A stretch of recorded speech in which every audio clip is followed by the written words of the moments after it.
Hello friends, કેમ છો? તો જો અત્યારે ચાલુ છે વરસાદ.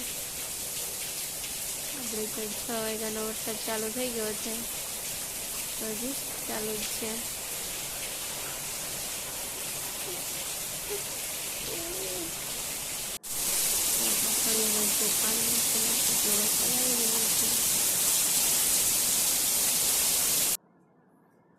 જો હજી પણ વરસાદ ચાલુ જ છે.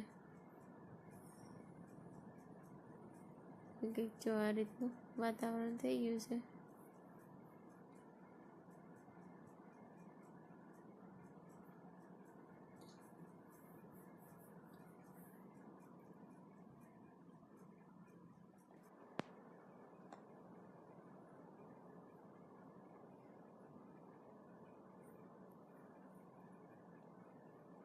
જો કિયો બેન જાય છે ઓલી ઘેરે, આમ જો એનો લટકો જો કેવો છે.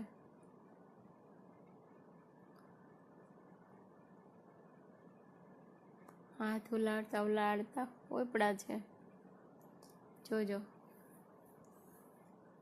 હમણાં ચડી જાય ટેબલ ઉપર.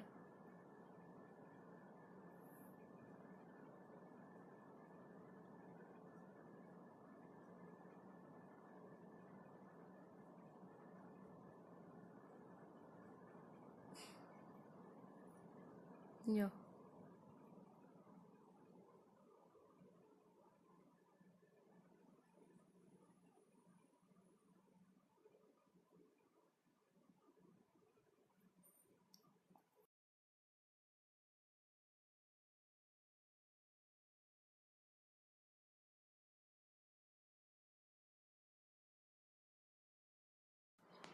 હેલો ફ્રેન્ડ્સ, તો જો આજે આપણે બનાવવાના છીએ સિંગનું શાક. તો જો આપણે લીલી સિંગ લઈ લીધી છે અને જો સારીથી ધોઈ નાખી છે ને હવે આપણે આને બાફી નાખશું મીઠું નાખી.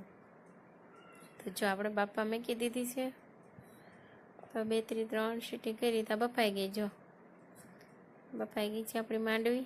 અને અહીંયા જ આપણે બધું ટમેટું, ડુંગળી, લસણ, ધાણા, મરચું, આદું અને થોડાક લીલી શીંગના દાણા પણ લઈ લીધા હતા. હવે આને બધી વસ્તુને આપણે ક્રશ કરી નાખીશું. તો જો ટમેટું, ડુંગળી બધું આપણે ક્રશ કરીને રેડી કરી લીધું છે. જો ટમેટું, ડુંગળી, જો આપણે માંડવીના દાણા, આદુ મરચાંની પેસ્ટ, લસણ કાઢી નાખ્યું અને માંડવી પણ બાફી નાખી છે. તો જો આપણે બધી વસ્તુ થઈ ગઈ છે રેડી. તો ચાલો આપણે હવે કરશું વઘાર. તો જે લોકોને અમારી રેસીપી સારી લાગે અમારા વિડીયોને લાઈક, શેર અને સબસ્ક્રાઈબ કરી દેજો. તો અહીંયા જો આપણે મૂકી દીધું છે તેલ. તો જો આપણું તેલ પણ આવી ગયું છે, તો આપણે એડ કરશું એમાં રાઈ, જીરું અને ખડા મસાલા. અને હવે એડ કરશું હિંગ, હળદર પાવડર અને પહેલાં એડ કરશું આપણે ખાંડેલું લસણ. હવે એડ કરી દઈશું. જો થોડીક વાર સતળવા દઈશું. હવે એડ કરશું આપણે ડુંગળીની પેસ્ટ.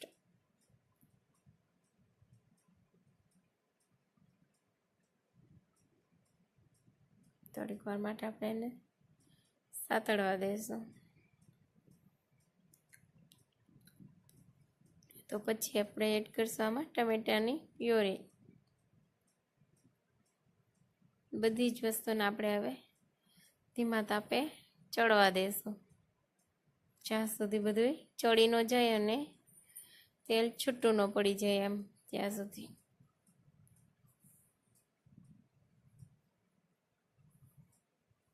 તો જો આપણે માંડવીને ક્રશ કરીને રાખી હતી એ પણ એડ કરી દઈશું, જેનાથી સરસ મજાનું ગ્રેવી થઈ જશે. તો જરૂરથી આ ટ્રાય કરજો.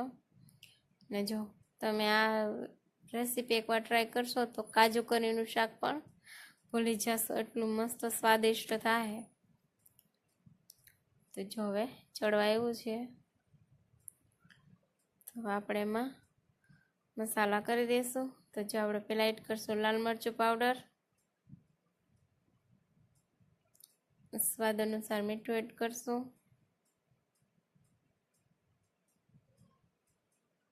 આદુ મરચાંની પેસ્ટ એડ કરી દઈશું,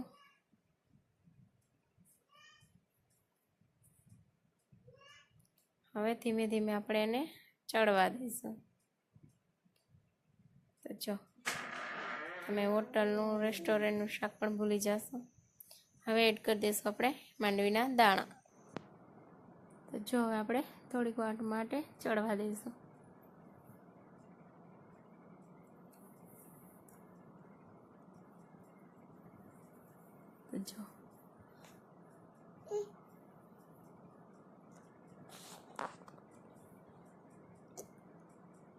તો જો મસ્તથી હવે આપણું સબ્જી થઈ ગઈ છે રેડી. અત્યારે જો લીલી માંડવીનું સિઝન છે એટલે થોડીક આપણે ખાંડ એડ કરશું અને થોડોક લીંબુનો રસ પણ એડ કરી દઈશું. થોડીક ખટાશ મીઠાશ બધું લેવલમાં રહે.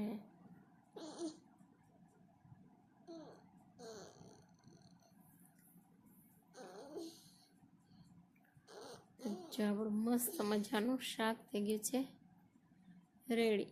તો મારી આ રેસીપી તમને કેવી લાગી એ કોમેન્ટમાં જરૂરથી કહેજો. જો હવે તેલ જો છૂટું પડવા માંડ્યું છે એટલે હવે આપણે શાક એકદમ રેડી થઈ ગયું છે. તો જો હવે આપણે ગેસ પણ બંધ કરી દઈશું.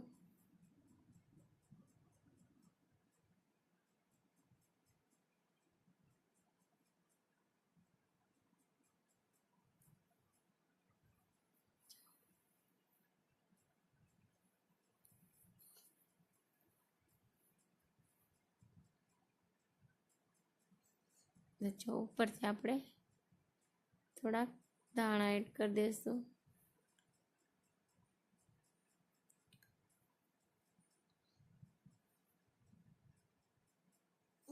તમે આ શાકને પરોઠા, રોટલી, ભાખરી સાથે સર્વ કરી શકો છો અને એકદમ ટેસ્ટી એવું શાક બનીને થઈ ગયું છે રેડી. જો તમે એકવાર આ શાક બનાવશો તો તમે રેસ્ટોરન્ટનું શાક પણ ભૂલી જશો. એવું મસ્ત ટેસ્ટી બને છે. તો જરૂરથી ટ્રાય કરજો.